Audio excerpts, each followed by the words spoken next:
ዓለም በ2026 በገደል አፋፍ ላይ ትገኛለች። ታላላቅ አያሌ ሀገራት በሳይበር ጦርነት፣ በአርቲፊሻል ኢንተለጀንስ እና በጠፈር ጦር መሳሪያዎቻቸው ዓለምን በስጋት ውስጥ ጥለዋል። ለሶስተኛው የዓለም ጦርነት ዝግጅታቸውን አጠናቀዋል። ነገር ግን በዋሽንግተን በሞስኮና በቤጂንግ ያሉ ወታደራዊ ተንታኞችን እንቅልፍ የነሳቸው ትልቁ ዜና ካልተለመደ አቅጣጫ ተሰምቷል። ዓለም ያልጠበቀው ትልቅ ለውጥ በአፍሪካ ምድር ተከስቷል።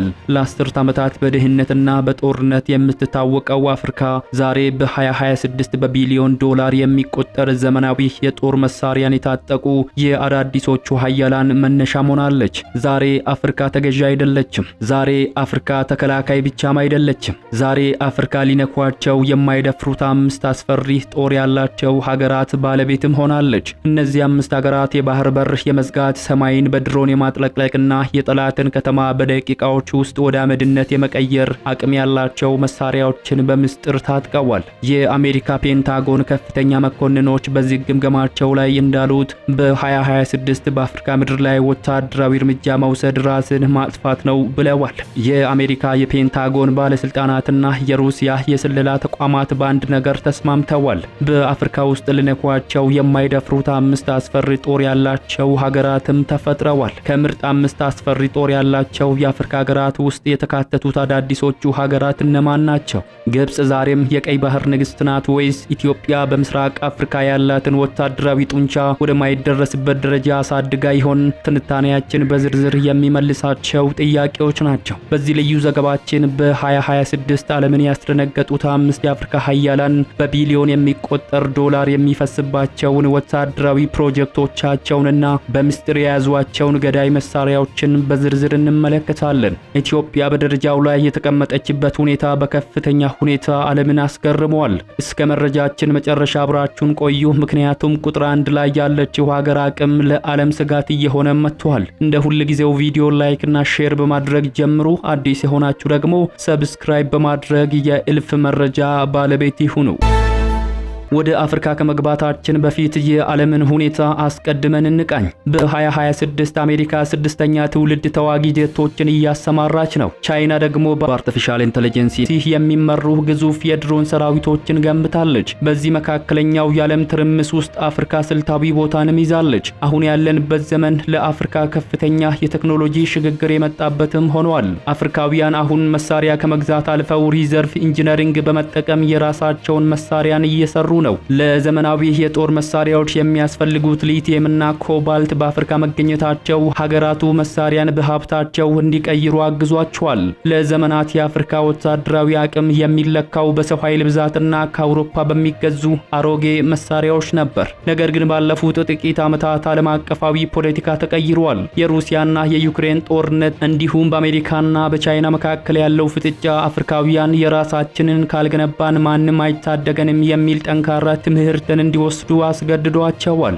ዛሬ በ2026 አፍሪካ የጦር መሳሪያ ገዢ ብቻ አይደለችም። በካይሮ፣ በአዲስ አበባና በጆሃንስበርግ የሚገኙ ወታደራዊ ላቦራቶሪዎች የራሳቸውን ሰው አልባ አውሮፕላኖች፣ የራዳር መከላከያዎችንና ረጅም ርቀት ተኳሽ ሚሳኤሎችን እያመረቱ ነው። ሀገሪቱ በየዓመቱ ከ100 ቢሊዮን ዶላር በላይ ለመከላከያ በጀት እየመደበችም ትገኛለች። በዚህ ትንታኔ የምናያቸው 5 ሀገራት የተመረጡት በ3 ዋና ዋና መስፈርቶች ነው። የመጀመሪያው የቴክኖሎጂ የበላይነትና ለጦራቸው የሚመድቡት ከፍተኛ በጀት ሲሆን በ2026 ያሰማሯቸው ዘመናዊ መሳሪያዎች ስብጥርም ተካቷል። ሁለተኛው ስትራቴጂካዊ ተጽዕኖ ሲሆን ጦራቸው በቀጠናው ያለውን ሰላምና ጦርነት የመወሰን አቅም በዝርዝር ተተንትኖ ቀርቧል። ሶስተኛው የውጊያ ልምድና የታጠቁት ዘመናዊ መሳሪያዎች ክምችት ነው። 5ቱ ሀገራት ሰራዊቶቻቸው በተግባር ያላቸው ብቃትና ወታደራዊ ወኔም ታይቷል። አሁን በ2026 የአፍሪካን ወታደራዊ ክብር ወደ አዲስ ከፍታ ያወጡትን በዓለም ደረጃ ሊታለፉ የማይችሉትን 5 ሀያላን ሀገራት ዝርዝር ከቁጥር 5 እንጀምራለን። 5ኛ ናይጄሪያ። ናይጄሪያ በ2026 የምዕራብ አፍሪካ ብቸኛዋ ወታደራዊ ግዙፍ ሀገር ሆና ቀጥላለች። ከ230 ሚሊዮን በላይ ህዝብ ያላት ይቺ ሀገር ሰራዊቷን ለማዘመን በቢሊዮን የሚቆጠር ዶላር እያፈሰሰች ትገኛለች። የናይጄሪያ ትልቁ መሳሪያ የሰው ኃይሏ ነው። በ2026 ናይጄሪያ ከ230 ሺህ በላይ ንቁ ወታደሮችና ከ100 ሺህ በላይ ተጠባባቂ ኃይል አላት። ይህ ሰራዊት ለዓመታት በሰሜናዊ ናይጄሪያ ከቦኮ ሃራም እና ከሌሎች ታጣቂዎች ጋር ባደረገው ሊያስጨራሽ ውጊያ ከፍተኛ የሆነ የውጊያ ልምድ ያካበተም ሆኗል። የአየር ኃይልን በተመለከተ በምዕራብ አፍሪካ የድሮን ማዕበልን መገንባት ትችላለች።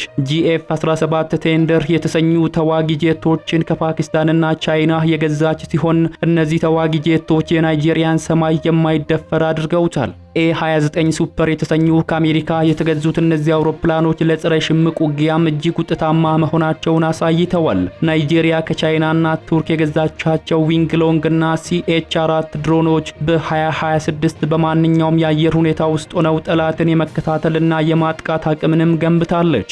የናይጄሪያ የምድር ኃይል በምዕራብ አፍሪካ ትልቁ ሲሆን ከ500 በላይ ዋና የውጊያ ታንኮች VT-4 እና T-72ንም ታጥቃለች። ናይጄሪያ በ2026 በጊኒ ባህረ ሰላጤ ላይ ያላትን የባህር ላይ ወንበዴዎችን ስጋት ለመቀነስ ባህር ኃይሏን በከፍተኛ ደረጃ ማዘምናለች። አዳዲስ ፍሪጌቶችና የባህር ዳርቻ ጠባቂ መርከቦች መኖራቸው ናይጄሪያን የባህር ላይ ንግድ መስመሯን በራሷ የመጠበቅ አቅምንም ሰጥቷታል።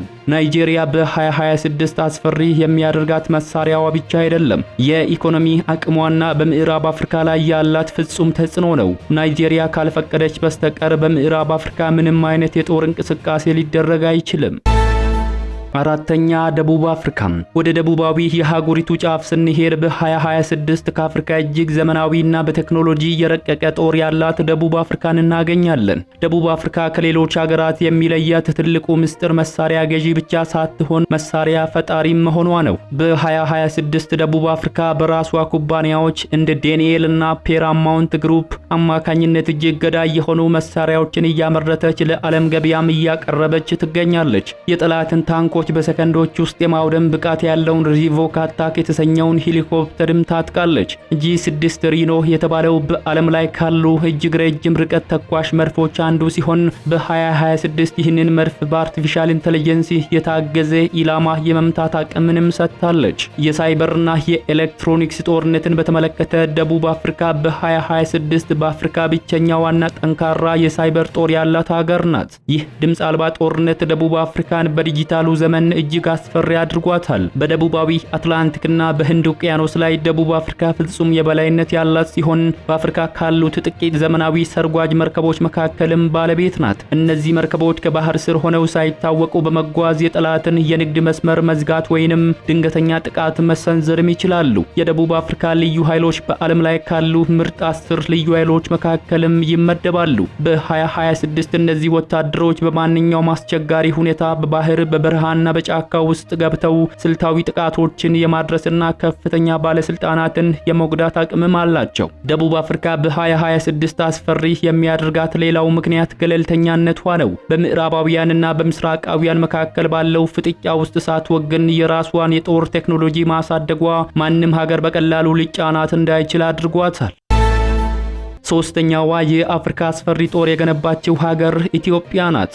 ኢትዮጵያ በ2026 ያላት ወታደራዊ አቅም ከታሪካዊ ጀግንነት ባለፈ በቴክኖሎጂ የታገዘና ቀጠናዊ ተጽዕኖዋንም ወደ አዲስ ደረጃ ያሸጋገረችበት ነው። በ2026 የምስራቅ አፍሪካን ወታደራዊ ሚዛን ሙሉ በሙሉ የተቆጣጠረችው ኢትዮጵያ በአፍሪካ አስፈሪ ጦር ካላቸው ሀገራት መካከልም በሶስተኛ ደረጃ ላይ ትገኛለች። ኢትዮጵያ በ2026 ልዩ የሚያደርጋት ለዘመናት የቆየው የውጊያ ልምድ ከዘመናዊ የድሮንና የሚሳኤል ቴክኖሎጂ ጋር ማዋሃዷ ነው። ኢትዮጵያ በ2026 በአፍሪካ ውስጥ በድሮን ቴክኖሎጂ እጅግ የገሰገሰች ሀገር ስትሆን የጦር ደረጃዋንም ከ5ኛ ወደ 3ኛ በማሻሻል አዲስ ታሪክንም ማስመዝገብ ችላለች። TB2 እና TB3 የተሰኙ ከቱርክ የተገዙና በሀገር ውስጥ የተመረቱ ድሮኖችን የታጠቀችው ኢትዮጵያ ጥይት ሳይተኮስ ጠላትን ከርቀት እንድትቆጣጠር የሚያስችላትን አቅምንም ገንብታለች። በ2026 የኢትዮጵያ መከላከያ ኢንጂነሪንግ ራሱ ያመረታቸው ሰው አልባ አውሮፕላኖች ለስለላ ብቻ ሳይሆን ለከባድ ጥቃት ኢላማ ላይ እየዋሉ ሲሆን ይህ የድሮን ማዕበል ማንኛውንም ታንክና ከባድ መሳሪያዎችን በደቂቃዎች ውስጥ አመድ የማድረግ ብቃት አላቸው። ኢትዮጵያ በ2026 የአየር ኃይሏን በከፍተኛ ደረጃም አዘምናለች። ሱ-30 እና ሱ-35 የተሰኙ የሩሲያ ምርት የሆኑ ዘመናዊ ተዋጊ ጀቶችን በመታጠቅ ከምስራቅ አፍሪካ ብቸኛዋ ኢትዮጵያ የአየር ክልሏን የማይደፈር ማድረግም ችላለች። የራዳር መከላከያን በተመለከተ ኢትዮጵያ ከሩሲያና ከቻይና የተገዙ ዘመናዊ የራዳር ስርዓቶችን በመገንባት በማንኛውም የጠላት እንቅስቃሴ ከድንበር ሳይታለፍ እንዲታወቅ ማድረግም ችላለች። የምድር ኃይልና ወታደራዊ ወነን በተመለከተ የኢትዮጵያ እግረኛ ጦር በዓለም አቀፍ ደረጃ ሞትን የማይፈራ ተብሎም ይገመታል። በ2026 ኢትዮጵያ ከ300 ሺህ በላይ ንቁ ሰራዊትና ግዙፍ ተጠባባቂ ኃይል ያላት ሲሆን ይህ ሰራዊት በኮሪያ በቪየትናምና በቅርቡ በሶማሊያና በሀገር ውስጥ ባካበተው ልምድ እጅግ ብቁ ሆኗል። መካናይዝድ ጦርን በተመለከተ በሺዎች የሚቆጠሩ ታንኮች እንደ T-72 እና B3 እንዲሁም በሀገር ውስጥ የሚመረቱ አጓጓዥ መኪናዎች ሰራዊቱ በማንኛውም መልክዓ ምድራዊ አቀማመጥ ላይ በፍጥነት እንዲንቀሳቀስ ማስችሎታል። ኢትዮጵያ ምንም እንኳን የባህር በር ባይኖራትም በ2026 የባህር ኃይሏን በጎረቤት ሀገራት ወደቦች በስምምነት ማንቀሳቀስም ጀምራለች። ይህ የባህር ኃይል በቀይ ባህርና በህንድ ውቅያኖስ አካባቢ ያለውን የኢትዮጵያ ጥቅም ለማስጠበቅ የሚንቀሳቀስ ሲሆን ዘመናዊ የባህር ላይ ጥቃት መከላከያ የሚሳኤል ስርዓቶችንም ታጥቃለች። ኢትዮጵያ በ2026 አስፈሪ የሚያደርጋት ትልቁ ምስጢር የስነ ልቦና የበላይነት ነው። ተሸንፎ የማያውቀው ሰራዊት ባለቤት መሆኗና አሁን ደግሞ ያንን ታሪካዊ ጀግንነት በድሮንና በሚሳኤል ቴክኖሎጂ ማጠናከሯ ማንኛውም ኃይል ኢትዮጵያን ከመንካት በፊት ሺህ ጊዜ እንዲያስብም ያደርገዋል። ሁለተኛ አልጄሪያ በ2026 በአፍሪካ ሁለተኛውን አስፈሪ ጦር የገነባችው ሀገር አልጄሪያ ናት። አልጄሪያ ከሌሎቹ ሀገራት የሚለያት እጅግ ዘመናዊ የሆነው የሩሲያና የቻይና የጦር ቴክኖሎጂዎችን በመግዛትና በማከማቸት አገሪቱ ላይ የሚገዳደራት የለም። የአልጄሪያ ትልቁ አስፈሪ ጎኗ የአየር መከላከያ ስርዓቷ ነው። በ2026 አልጄሪያ የሩሲያን እጅግ ዘመናዊ S-400 እና S-500 የተሰኙ ሚሳኤል መከላከያን የታጠቀች ብቸኛ የአፍሪካ ሀገር ናት። ይህ ስርዓት ማንኛውንም የጠላት አውሮፕላን ወይንም ሚሳኤል ገና ከመነሳቱ በመቶዎች የሚቆጠሩ ኪሎሜትሮች ርቀት ላይ ሆኖ የማውደም ብቃት አላቸው። የአልጄሪያ ሰማይ ለኔቶ ሳይቀር የማይታለፍ ቀጠና ተደርጎ ይወሰዳል። አልጄሪያ በ2026 አምስተኛው ትውልድ ተዋጊ ጄት የሆነውን Su-57ን ከሩሲያ በመግዛት በአፍሪካ የመጀመሪያዋ ሀገር ሆናለች። ይህ ጄት በራዳር የማይታይ በመሆኑ የጠላትን ምሽግ ሳይታወቅ ገብቶ የማውደም ብቃት አለው። ከዚህ በተጨማሪ በመቶዎች የሚቆጠሩ የሚሳኤል ክምችት ያላት ሲሆን የሩቅ ርቀት ተኳሽ ሚሳኤሎችን የታጠቀች በመሆኗም ጠላቶቿን ከገዛ ምድሯ ላይ ሆና መምታትም ትችላለች። አልጄሪያ በሜዲትራኒያን ባህር ላይ ያላት የበላይነት በሰርጓጅ መርከቦቿ ላይ የተመሰረተ ሲሆን 6 የሚሆኑ የሩሲያ ሰርጓጅ መርከቦችም አሏት። እነዚህ መርከቦች ጥቁር ቀዳዳ በመባል የሚታወቁ ሲሆን ምክንያቱም በባህር ስር ሲጓዙ ምንም አይነት ድምጽ ስለማያሰሙ በራዳርም አይገኙም። እነዚህ ሰርጓጅ መርከቦች ክሩዝ ሚሳኤሎችን የታጠቁ በመሆናቸው ከባህር ስር ሆነው የጠላትን የየብስ ኢላማዎችን ማውደም ይችላሉ። የአልጄሪያ የምድር ኃይል በታንኮች ብዛትና ጥራት በአፍሪካ ተወዳዳሪ የለውም። ከ1500 በላይ ዘመናዊ T-90 ታንኮች ያላት ሲሆን እነዚህ ታንኮች በበረሃ ውጊያ ላይ እጅግ ውጤታማ መሆናቸውንም አሳይተዋል። በ2026 አልጄሪያ የምድር ኃይሏን በቻይናና በሩሲያ ድጋፍ ሙሉ በሙሉ ዲጂታላይዝድ አድርጋለች። አልጄሪያ በ2026 አስፈሪ የሚያደርጋት ምስጢራዊነቷ ነው። አልጄሪያ እንደ ሌሎቹ ሀገራት ወታደራዊ አቅሟን አታሳይም። ነገር ግን በቢሊዮን የሚቆጠር ዶላር በየዓመቱ ለመከላከያዋ ትመድባለች። አንደኛ ግብጽ በ2026 ያላት ወታደራዊ አቅም ከአህጉራዊ የበላይነት አልፎ በዓለም አቀፍ ደረጃ የሚፈራ ሱፐር ፓወር የመሆን ጉዞ ላይ ትገኛለች። ግብጽን አስፈሪ የሚያደርጋት የመሳሪያዎቿ ብዛት ብቻ አይደለም፣ የምስራቁንና የምዕራቡን ቴክኖሎጂ አቀናጅታ የያዘችበት ልዩ ጥበብና የቀይ ባህርንና የሜዲትራኒያንን ቁልፍ በእጇ መያዟ ነው። ግብጽ 2 ግዙፍ የሄሊኮፕተር ተሸካሚ መርከቦች ያላት ብቸኛዋ የአፍሪካ ሀገር ናት። እነዚህ መርከቦች እንደ ተንቀሳቃሽ ወታደራዊ ካምፕ ያገለግላሉ። ይህም ግብጽ በሺዎች የሚቆጠሩ ወታደሮችን፣ ታንኮችና ሄሊኮፕተሮችን ጭና ከድንበሯ ርቃ ጥቃት የመሰንዘር አቅምንም ሰጥቷታል። ከጀርመን የተገዙት ታይፕ 209 ሰርጓጅ መርከቦች በባህር ስር ያለውን ምስጢር ሁሉ ለግብጽ አሳልፈው ይሰጣሉ። የግብጽ አየር ኃይል በ2026 ልዩ የሚያደርገው የዓለምን ምርጥ ጄቶች ባንድ መያዙ ነው። ግብጽ የአሜሪካንን F-16፣ የፈረንሳይን ራፋኤልና የሩሲያን Su-35 ጄቶችን አቀናጅታም ታበራለች። ግብጽ ከቻይናና ከራሷ ፋብሪካዎች የወጡ በመቶዎች የሚቆጠሩ የታጠቁ ድሮኖችም አሏት። ሰማይዋን በራዳር በማይገኙ ድሮኖች በማጥለቅለቅ የጠላትን የጠላትን እንቅስቃሴ በሰኮንድ ውስጥ የመበተን አቅምንም ገንብታለች። የግብጽ የምድር ኃይል በቁጥርም በጥራት ማስፈሪ ሆኗል። ግብጽ ከአሜሪካ ፍቃድ አግኝታ በአገር ውስጥ የምታመርታቸው ከ1200 በላይ ታንኮችም አሏት። እነዚህ ታንኮች በዓለም ላይ ካሉ እጅግ ገዳይ ታንኮች መካከልም ይመደባሉ። ግብጽ በ2026 ከ1.2 ሚሊዮን በላይ ንቁና ተጠባባቂ ሰራዊት አላት። ይህ ሰራዊት ዘመናዊ ስልጠና ያለውና በማንኛውም ሰዓት ላይ ለከፍተኛ ጦርነትም ዝግጁ የሆነ ነው። ግብጽ ጦሯን የምታጠናክረው ለድንበር ጥበቃ ብቻ አይደለም። የሲዩዝ ካናል ባለቤት በመሆኗ የዓለምን የንግድ መስመር የመቆጣጠር ስልጣንም አላት። ይህንን ስልታዊ ቦታ ለመጠበቅ ስትል የገነባችው ጦር ማንኛውንም ዓለም አቀፍ ኃይል ግብጽን በአክብሮትና በፍርሃት እንዲመለከት አድርጓታል። ግብጽን በ2026 ቁጥር 1 ያደረጋት ሁለንተናዊ ዝግጁነቷ ሲሆን በባህር፣ በየብስ፣ በአየርና በኤሌክትሮኒክስ ጦርነት ግብጽ ሙሉ በሙሉ የተሟላ አቅምም ገንብታለች። በተጨማሪም ከአሜሪካ፣ ከሩሲያ፣ ከአውሮፓ ጋር ያላት ወታደራዊ ትብብር የትኛውም ሀገር ሊያገኘው የማይችለውን የታጠቀ የበላይነትንም ሰጥቷታል። ግብጽ የአፍሪካ ወታደራዊ ጋሻ ብቻ ሳትሆን በቀጠናው ሰላምን ወይንም ጦርነትን የምታዝ ፈርዖን ሆናለች።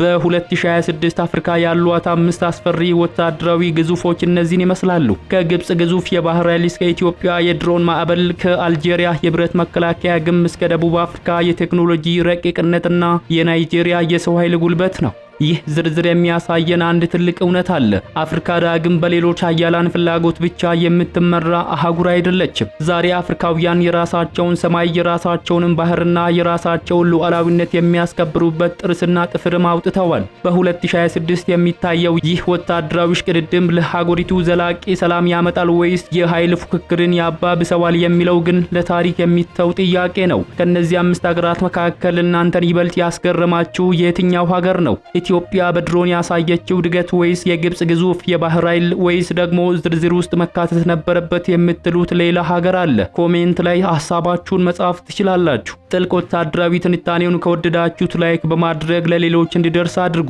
እንዲህ አይነት ወቅታዊ የሆኑ ቪዲዮዎች እንዲደርሳችሁ ደግሞ ሰብስክራይብ ማድረጋችሁንና የደወል ምልክቱን መጫናችሁን እንዳትረሱ። በሌላ ቪዲዮ እስከምንገናኝ ድረስ ሰላም ለሀገራችን፣ ሰላም ለአህጉራችን አፍሪካ ይሁን። መልካሙን ሁሉ ተመኘን።